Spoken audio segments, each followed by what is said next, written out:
अस्सलाम वालेकुम। उर्दू आईटी की जानिब से आप सबको खुशामदीद। आज हम एक नई सीरीज़ का आगाज़ करने लगे हैं जिसका नेम है CCNA वॉइस और इसका एग्ज़ाम कोड है 640461। इसको ICOOM भी कहा जाता है। सिस्को की ये सर्टिफिकेशन इन लोगों के लिए बहुत मुफीद है जो अपना कैरियर वॉइस नेटवर्क्स में बनाना चाहते हैं या वो लोग जो टेलीकॉम से रिलेटेड अपनी स्पेशलाइजेशन करना चाहते हैं। इस सर्टिफिकेशन की जो सबसे अच्छी बात है वो ये कि इस सर्टिफिकेशन में ज़्यादातर काम प्रैक्टिकल वर्क पर मुश्तमिल है, इसीलिए आप सब लोग इसको ज़्यादा इंजॉय करेंगे। सबसे पहले तो मैं आपको बताता हूँ कि जो लोग इस सर्टिफिकेशन को स्टार्ट करना चाहते हैं इनको क्या चीज़ें पता होनी चाहिए। CCNA वॉइस के एग्ज़ाम को देने के लिए सिस्को ने CCNA राउटिंग एंड स्विचिंग को प्री रेक्विजिट रखा है। इसका मतलब ये है कि CCNA के वॉइस एग्ज़ाम के लिए पहले CCNA राउटिंग एंड स्विचिंग को पास करना लाजमी है। अक्टूबर 2013 से CCNA वॉइस के लिए CCENT सर्टिफिकेशन को लाजमी करार दे दिया गया है। बेसिकली CCENT क्या है? ये CCNA राउटिंग एंड स्विचिंग का पार्ट है। CCNA राउटिंग एंड स्विचिंग को दो पार्ट्स में डिवाइड किया गया है। फर्स्ट वन ICND1,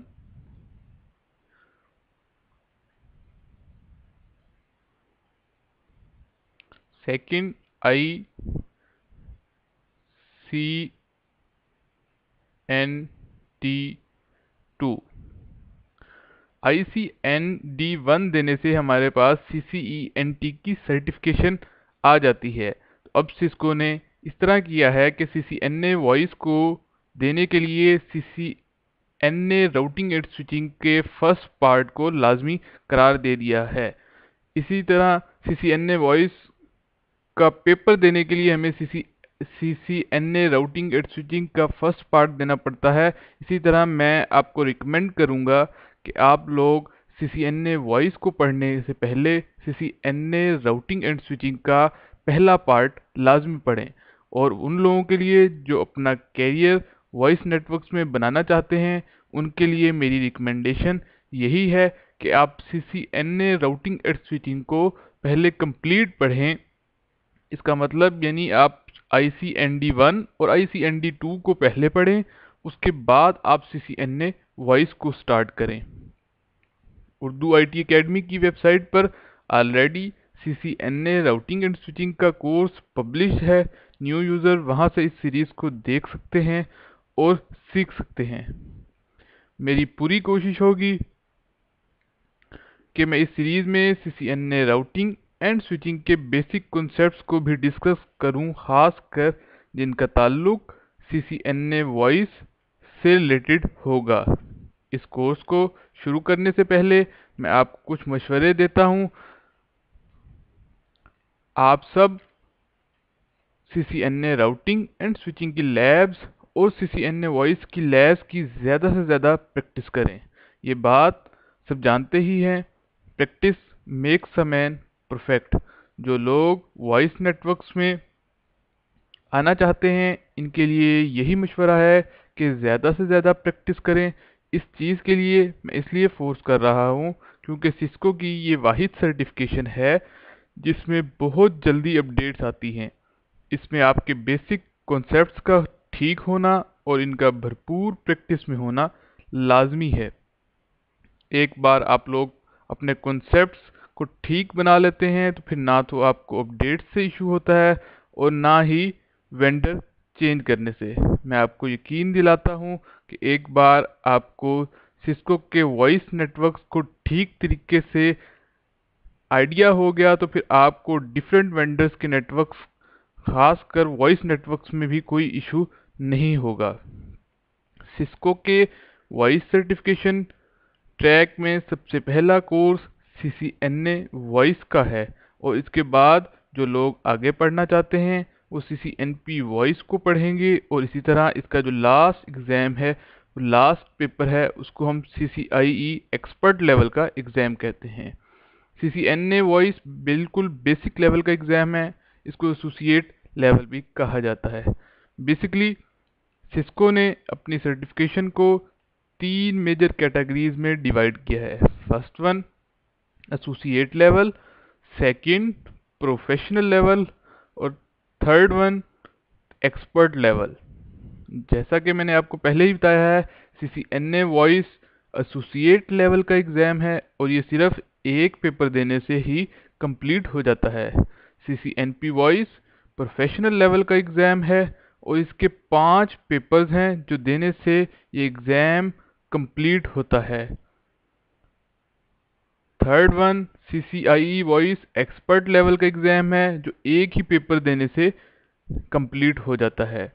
जो जिस तरह मैंने कोर्स डिज़ाइन किया है इस तरह इंशाल्लाह आपका CCNA वॉइस, जिस तरह मैंने कोर्स डिज़ाइन किया है इंशाल्लाह आपका CCNA वॉइस और C वॉइस 75%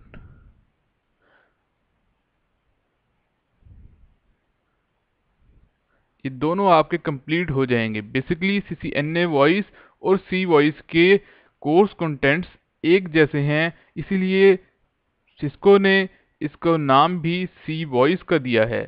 CCNP वॉइस का दूसरा पेपर सिस्को IP टेलीफोनी है, third paper Cisco IP telephony 2 है, फोर्थ पेपर ट्रबल शूट है पहले 3 पेपर की, और फिफ्थ पेपर जो है वो है एप्लीकेशन सर्वर का।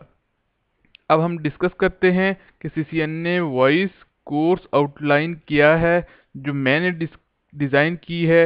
मैंने जो कोर्स आउटलाइन डिज़ाइन की है वो सिस्को की ऑफिशियल आउटलाइन से चेंज है, लेकिन इसमें तमाम टॉपिक्स कवर हो जाएंगे, इसलिए परेशान होने की ज़रूरत नहीं। मेरा इस तरह डिज़ाइन करने का जो मकसद है वो ये कि सिर्फ आपके बेसिक कॉन्सेप्ट्स ठीक हो जाएं। दूसरा ये कि जब आप लोग ये कोर्स ख़त्म करें तो आप खुद वॉइस नेटवर्क्स को डिप्लॉय कर सकें, जबकि अगर मैं ऑफिशियल आउटलाइन को फॉलो करूंगा तब आप CCNP वॉइस के बाद ही डिप्लॉय कर सकेंगे। जी अब हम डिस्कस करते हैं हमारे पास जो अवाया, पैनासोनिक, एरिक्सन, नॉर्टल, ये वो हम लोगों के पास वेंडर्स हैं जो वॉइस को डील कर रहे हैं। सिस्को के अलावा आजकल जो पॉपुलर वॉइस नेटवर्क्स में डील करते हैं उनमें अवाया सबसे ज़्यादा पॉपुलर है।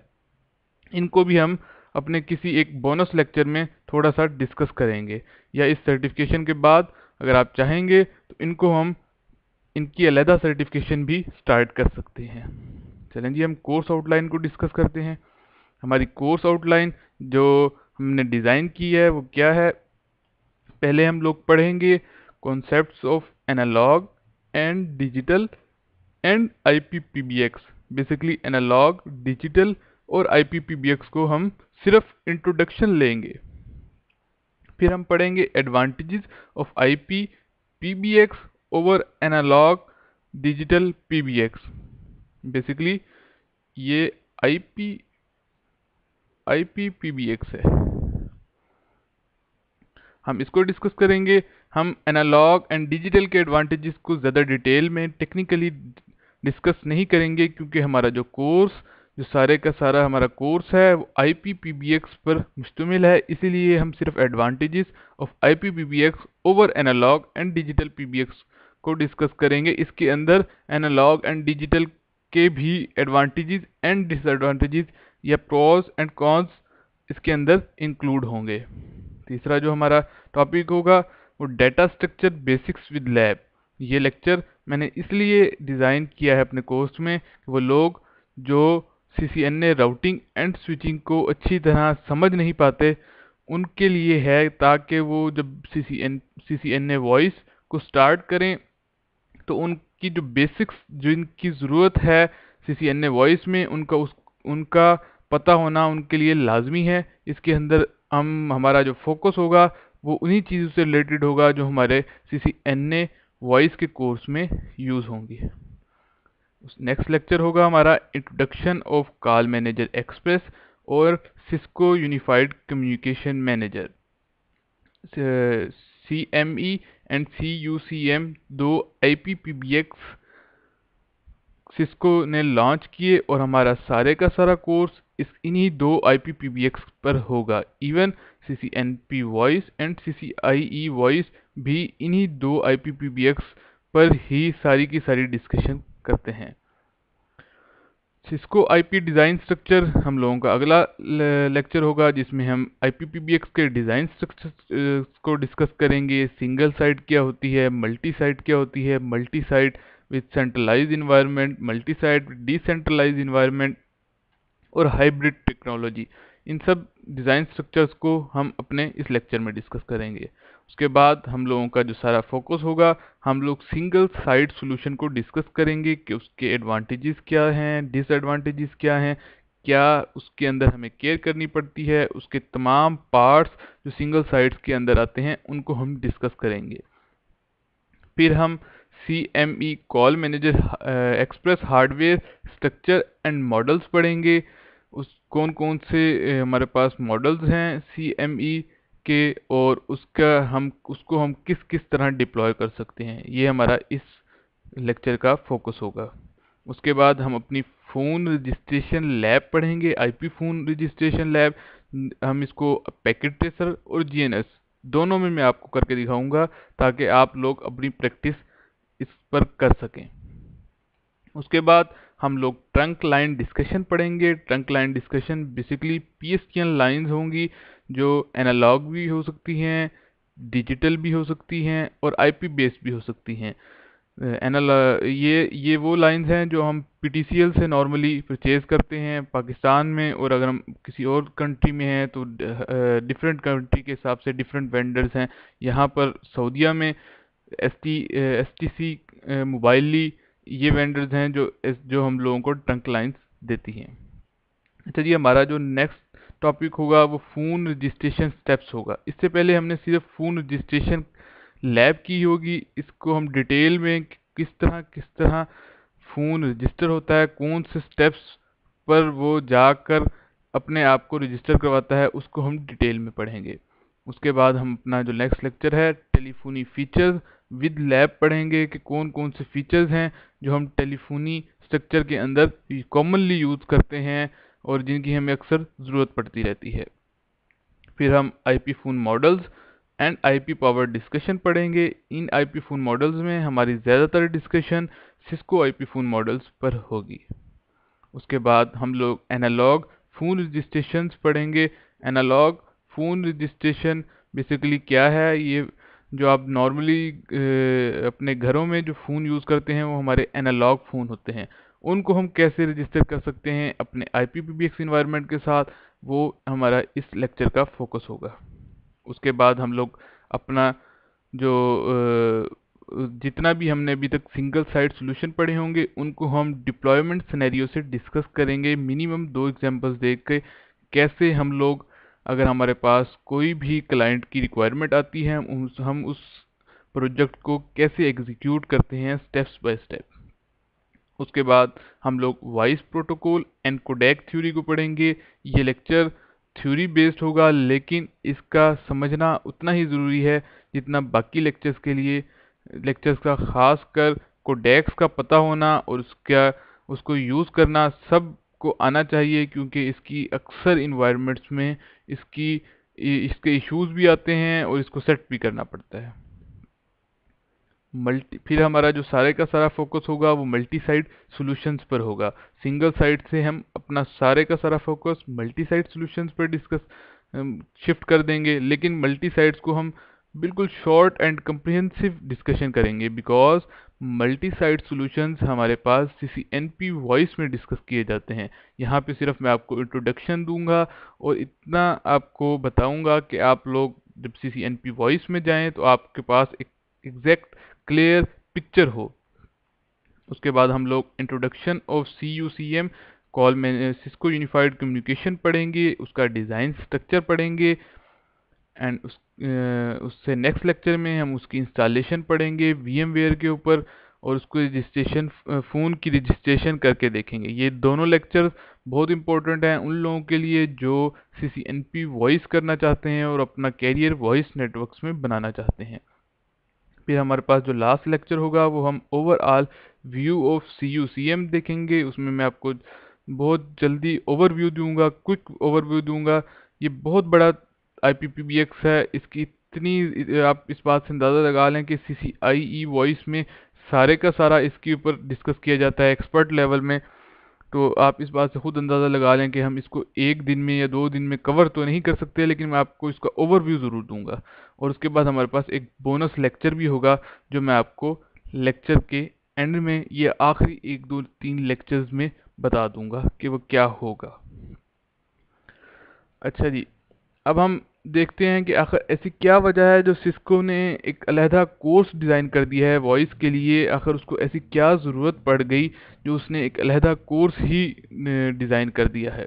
इस बात को समझने के लिए हमें कुछ टर्मिनोलॉजीज़ को समझना पड़ेगा। इन टर्मिनोलॉजीज़ को मैं एक कहानी से समझाऊंगा।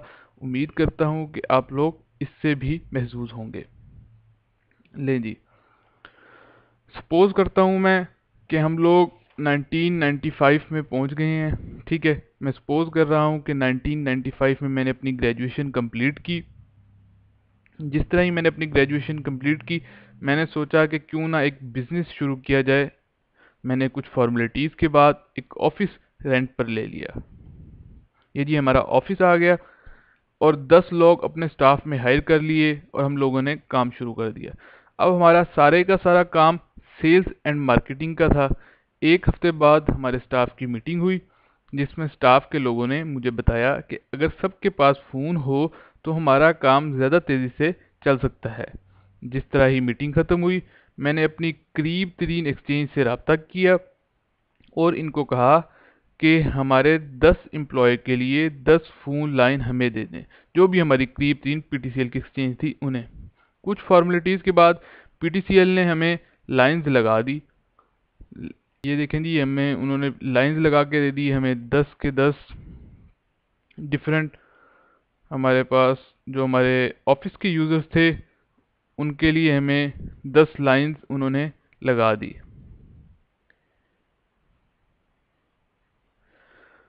अब 1 महीना तो हम लोगों का बड़ा आराम से गुजरा, क्योंकि हम लोग ये समझ रहे थे कि हमारे जितने भी इश्यूज थे वो ख़त्म हो चुके हैं और हमारा सारा का सारा फोकस सिर्फ हमारे अपने काम पर होगा। लेकिन जिस तरह ही 1 महीने बाद फ़ोन्स का बिल आया तो हमारे बजट से बहुत ज़्यादा था। बिकॉज़ हमें हर लाइन के लिए अलहदा लाइन रेंट देना पड़ रहा था और फिर दूसरा, हमारे जो ऑफिस के लोग थे उनको एक सबसे बड़ी शिकायत ये थी कि वो जो ऑफिस के अंदर एक फ़ोन से दूसरे फ़ोन को कॉल करते थे तो वो कॉल भी चार्ज होती थी, जबकि हम लोग चाहते थे कि हमारे पास इंटरनल कॉलिंग फ्री हो और जब हम आउटसाइड पर किसी को कॉल करें तो सिर्फ वही चार्ज हो। इसके लिए अब मुझे कोई बात समझ नहीं आ रही थी कि हम लोग क्या करें। मैंने अपने एक दोस्त से रब्ता किया जो बहुत ही स्टूडेंट इंटेलिजेंट था। इसको मैंने अपना सारा इशू बताया। इसने मुझे कहा कि आप इस तरह करो कि अपने इन्वायरमेंट में एक PBX लगवा लो। मैंने उसे कहा कि ये PBX क्या है। उसने कहा PBX है बेसिकली प्राइवेट ब्रांच एक्सचेंज, इसको लगवाने से आपका मसला हल हो जाएगा। मैंने उससे पूछा कि वो बेसिकली कैसे हल होगा। उसने कहा कि आप एक जैसे एक PTCL की एक्सचेंज होती है, सारी की सारी आपकी फ़ोन की मैनेजमेंट PTCL की एक्सचेंज कर रही होती है, उसके लिए आपको कॉस्ट ज़्यादा पे करनी पड़ती है। इसी तरह आप अपनी एक एक्सचेंज लगवा लो अपने ऑफिस में प्राइवेट, जो सिर्फ आपके फ़ोन्स को मैनेज कर सके और जब आप आउटसाइड पे कॉल पे जाएं तो आप PTCL की लाइंस को यूज़ करें। मैंने उसका सारा मशवरा सुना और मैंने क्या किया, मार्केट से PBX परचेज़ किया और उसको अपनी कंपनी में डिप्लॉय करवा दिया। ले जी, देखते हैं कैसे डिप्लॉय करवाया। ये हमारा ऑफिस था, PTCL एक्सचेंज वैसी की वैसी रही। ये हमने जी PBX परचेज़ किया मार्केट से, इसको हमने अपनी कंपनी में डिप्लॉय करवाया PTCL से। अब हमने क्या किया, सिर्फ 2 लाइंस ली आउटसाइड पे। पहले हम लोग ने 10 लाइंस परचेज की थी, अब हमने क्या किया, सिर्फ 2 लाइंस ली, फ़ोन अपनी कंपनी में लगाए और फ़ोन को इंटरनली कनेक्ट किया PBX के साथ। फ़ोन को हमने क्या किया, इंटरनली कनेक्ट किया पीबीएक्स के साथ, और आउटसाइड लाइन पर बाहर जब हमें आउटसाइड दी ऑफिस कॉल करनी होती थी तो हम पीटीसीएल की ही लाइंस को यूज़ करते थे। इसका जो सबसे बड़ा बेनिफिट हुआ वो ये हुआ कि हमारे पास इंटरनल कॉलिंग फ्री हो गई, और हमारे पास आउटसाइड लाइन के जो रेंट थे वो हमें बहुत हद तक रिड्यूस हुए। सिर्फ 2 लाइंस के लिए हमें कॉस्ट पे करना पड़ी। इससे अब हमारे सारे के सारे मसले हल हो गए। हम लोग बड़े खुश थे। हम लोगों ने कहा चलो हमारा काम हो गया है। अब तकरीबन 2 साल गुजरे। मेरा एक दोस्त जो था वो हमारे पास आया। उसने मुझे कहा कि मैंने भी बिजनेस शुरू करना है, तो आप यूँ करें कि मुझे कुछ अच्छे से मशवरे दें, क्योंकि मैं लकीर का फ़कीर हूँ। तो मैंने कहा जी सबसे पहले तो आप जो है अपनी कंपनी में पीबीएक्स लगवा लो। मैंने उसको कोई और मशवरा देने से पहले पीबीएक्स का मशवरा दे दिया। वो क्या उसने क्या किया, वो गया मार्केट में, उसने पीबीएक्स को सर्च किया। वो मेरे पास आया, उसने कहा कि मैं मार्केट में इस वक्त 2 तरह के पीबीएक्स हैं, मैं कौन सा पीबीएक्स परचेज करूं। मैंने उसको कहा जी कौन से 2 तरह के पीबीएक्स हैं। उसने कहा जी पहला है एनालॉग पीबीएक्स, दूसरा है डिजिटल पीबीएक्स। अब क्योंकि मुझे टेक्निकली चीज़ों का पता नहीं था, मैंने उसको कहा कि अच्छा मैं आपको जो है पता करके देता हूँ। मैंने दोबारा अपने पुराने दोस्त से मशवरा किया, उससे पूछा कि डिजिटल और एनालॉग पीबीएक्स में से कौन सा पीबीएक्स परचेज करना चाहिए। उसने मुझे बहुत सारे टेक्निकल बेनिफिट्स बताए, लेकिन वो मुझे याद नहीं रहे। मुझे जो सिर्फ याद रहा वो ये कि डिजिटल पीबीएक्स न्यू टेक्नोलॉजी है, इसमें वॉइस क्वालिटी अच्छी होती है, और अगर न्यू कंपनी में लगवाना हो तो आप डिजिटल पीबीएक्स लगवा लो। मैंने अपने दोस्त को मशवरा दिया कि अगर आपने न्यू कंपनी में लगवाना है तो आप डिजिटल पीबीएक्स को लगवाओ। उसने क्या किया, मेरी बात मानी और अपनी कंपनी में डिजिटल पीबीएक्स लगवा लिया। अच्छा जी, हमारी कंपनी को अब 2 साल गुजर चुके थे। हम लोग 1997 में थे। 1997 से 2005 तक ये वो दौर था जब हमारी कंपनी ने दिन दुगनी रात चुगनी तरक्की की। यानी हम लोग के एक साइड से हम लोग एक ऑफिस से 2 ऑफिस में शिफ्ट हो गए। हम लोगों की डिफरेंट इंटर साइट ऑफिसेस हम लोगों ने बना लिए, और हम लोग का जो कारोबार है वो ज़्यादा से ज़्यादा बढ़ता गया। इसी वक्त 1997 से 2005 तक जो सबसे पॉपुलर चीज़ हुई वो कंप्यूटर का पॉपुलर होना था। जिस तरह ही ये वो दौर था जब कंप्यूटर ने अपनी जगह बहुत तेज़ी से बनाई, हर घर के अंदर, हर ऑफिस के अंदर, और हर कंपनी की ज़रूरत बन गई कंप्यूटर नेटवर्क्स डिप्लॉय करना। इसी तरह हमने भी क्या किया, अपनी कंपनी में कंप्यूटर नेटवर्क्स को डिप्लॉय किया। ये जी हमारे पास कंप्यूटर नेटवर्क्स थे, उनको हमने डिप्लॉय किया। अब हमारी कंपनी का जो सेटअप था वो बेसिकली क्या हो गया, मैं आपको बताता हूँ। बेसिकली ये स्ट्रक्चर हो गया जो हमने अपनी कंपनी में डिप्लॉय करवा लिया। इस स्ट्रक्चर को समझते हैं कि बेसिकली है क्या ये स्ट्रक्चर 2 तरह के अलग स्ट्रक्चर को रिप्रेजेंट कर रहा है। पहला स्ट्रक्चर ये है जो हम अपने डेटा नेटवर्क्स के लिए, कंप्यूटर नेटवर्क्स के लिए डिप्लॉय करवाया। इसमें हमारे पास राउटर, स्विचेस और एक मैनेजर आपको नज़र आ रहा है। ये राउटर स्विचेस की कहानी मैं आपको अपने 3rd लेक्चर में समझाऊंगा, जो हमारा डेटा नेटवर्क से रिलेटेड होगा। आज सिर्फ आप इतना समझें कि हमने एक अलग सेटअप इसका डिप्लॉय करवाया, इसकी वायरिंग अलग करवाई, और अपने कंप्यूटर नेटवर्क्स को एक अलहदा मैनेजर के थ्रू हमने उसको मैनेज करना शुरू कर दिया। जबकि जो हमारा ऑफिस के अंदर दूसरा स्ट्रक्चर था वो वॉइस से रिलेटेड था। हमने क्या किया, ये हमारा वॉइस से रिलेटेड था। हमने अपना पीबीएक्स लिखवाया जैसे कि मैंने आपको पहले ही डिस्कस किया है, और उस पीबीएक्स के थ्रू हमने इंटरनल मैनेजमेंट की। जबकि हमने पीएसटीएन या पीटीसीएल, पीएसटीएन जनरल टर्म है, पीटीसीएल पाकिस्तान स्पेसिफिक टर्म है, उससे हमने पीटीसीएल लाइंस ली आउटसाइड के लिए, और हमने अपनी इंटरनल कॉलिंग और एक्सटर्नल कॉलिंग को स्टार्ट कर दिया, और इसको भी हमने एक मैनेजर के थ्रू मैनेज किया। ये सब चीज़ें अब हमारा जितने भी न्यू ऑफिसेस थे उन सब में हम इसी स्ट्रक्चर्स को फॉलो कर रहे थे। इसी वक्त टेक्नोलॉजी दिन ब दिन तरक्की कर रही थी। अब डाटा और वॉइस के साथ एक जो न्यू ऑप्शन आया वो था वीडियो का।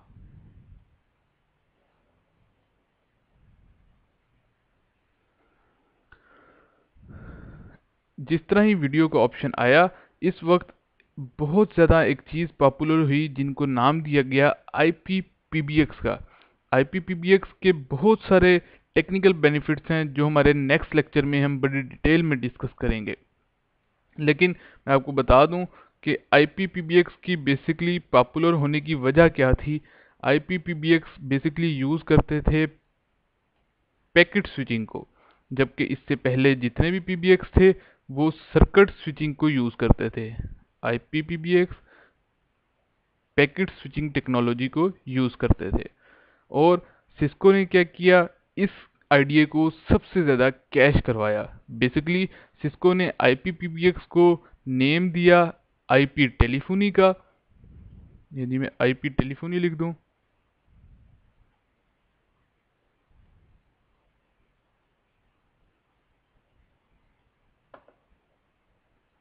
ये जी IP टेलीफोनी आ गया। IP टेलीफोनी के नेम से इंट्रोड्यूस करवाया। और इसने क्या किया, IPPBX के दो पॉपुलर अपने IPPBX मार्केट में इंट्रोड्यूस करवाए। वो कौन से थे? फर्स्ट वन था कॉल मैनेजर एक्सप्रेस, जिसको हम अपने CCNA वॉइस में अच्छी तरह से डिस्कस करेंगे। और सेकंड वन है सिस्को यूनिफाइड कम्युनिकेशन मैनेजर। इसकी हम सिर्फ CCNA वॉइस में इंट्रोडक्शन लेंगे और CCNP voice and CCIE voice सारे का सारा इसी पर मुश्तमिल है। ये दो IPPBX को सिस्को ने मार्केट में इंट्रोड्यूस करवाया और IP टेलीफोनी के नेम से एक अलहदा टर्म को इंट्रोड्यूस करवाया जिसको IPPBX, बेसिकली ये था IPPBX लेकिन IP टेलीफोनी की नेम से इंट्रोड्यूस करवा के उन्होंने दो IPPBX को इंट्रोड्यूस कराया। और उसके बाद अपनी सर्टिफिकेशंस, वॉइस की सर्टिफिकेशंस को स्टार्ट कर दिया। यही वजह थी कि इन दो PBX के ऊपर टेलीफोनी से रिलेटेड हर तरह की वो चीज़ मौजूद है जो आपके जहन में आए। ये बहुत ज़्यादा पॉपुलर IPPBX हैं और इसी वजह से लोग CCNA वॉइस, CCNP वॉइस और CCIE वॉइस की सर्टिफिकेशंस को हासिल करते हैं अपना कैरियर बनाने के लिए। अब मैं बताता हूँ कि बेसिकली IPPBX के आने से हुआ क्या, कि हमारे पास स्ट्रक्चर में आखिर ऐसी क्या चेंज आई जो IPPBX इतने ज़्यादा पॉपुलर हो गए कि उन्होंने एनालॉग एंड डिजिटल PBX को रिप्लेस कर दिया। लेकिन जी न्यू सोल्यूशन में हमारे पास क्या आया, ये हमारे पास न्यू सोल्यूशन था। जिस तरह ही हमारे पास IPPBX इंट्रोड्यूस हुए, उसमें हमारे पास हुआ ये कि हम लोग जिस तरह पहले टेलीफोन के लिए अलहदा स्ट्रक्चर यूज़ कर रहे थे और वॉइस के लिए अलहदा स्ट्रक्चर यूज़ कर रहे थे, वो हमारे पास मसला हमारा हल हो गया। हमने क्या किया, एक ही केबलिंग की सारी, और अब पहले अपने डाटा नेटवर्क्स को डिप्लॉय किया। उसके बाद उसी केबलिंग को यूज़ करते हुए हमने अपने IPPBX लगवाए और उनको डिप्लॉय करवाया। इससे हमारे पास एक तो कॉस्ट रिड्यूस हो गई, सेकंड ये कि हमारे पास जो हमें मैनेजमेंट के लिए जो अलहदा मैनेजर चाहिए होते थे वो भी हमारे पास रिड्यूस हुए। हमारा हमारा जो ट्रबल शूटिंग थी, हमारी मैनेजमेंट थी, वो भी हमें इजी हो गई। सेकंड, हमारे पास हमें वीडियो का ऑप्शन मिल गया, वीडियो कॉन्फ्रेंस का ऑप्शन मिल गया और बहुत से ऐसे फीचर जो एनालॉग और डिजिटल में नहीं थे, जो पैकेट स्विचिंग की वजह से ऐड हुए, वो हमें सब के सब इस न्यू सॉल्यूशन में मिल गए। हम उसको डिटेल में डिस्कस करेंगे कि वो आखिर टेक्निकल क्या चीज़ें हैं जो हमें IPPBX में सिर्फ मिलती हैं, एनालॉग एंड डिजिटल PBX में नहीं मिलती। ये हमारा बेसिकली न्यू सॉल्यूशन था जो हमने और बाकी कंपनीज ने 2005 के बाद इसको डिप्लॉय किया। और अब सारी की सारी कंपनीज, इवन के मीडियम साइज और इवन के स्मॉल साइज, सब की सब IPPBX पर शिफ्ट हो रही हैं। जो लोग पहले से, जिन कंपनीज में पहले से एनालॉग एंड डिजिटल डिप्लॉय हैं, सिर्फ वही हैं। जो भी है न्यू कंपनी, चाहे वो जिन 10 से 15 एम्प्लॉयज़ की हो, उनकी कोशिश यही होती है कि वो IPPBX को ही डिप्लॉय करवाएं। ये शुरू में थोड़े से कॉस्टली हैं, लेकिन इनके बेनिफिट्स बहुत ज़्यादा हैं। ले जी, आज के लिए इतना बहुत है। इंशाल्लाह अपने आने वाले नेक्स्ट लेक्चर में मैं आपसे डिस्कस करूंगा कि आईपीपीबीएक्स के टेक्निकल बेनिफिट्स क्या हैं एनालॉग डिजिटल पीबीएक्स से रिलेटेड।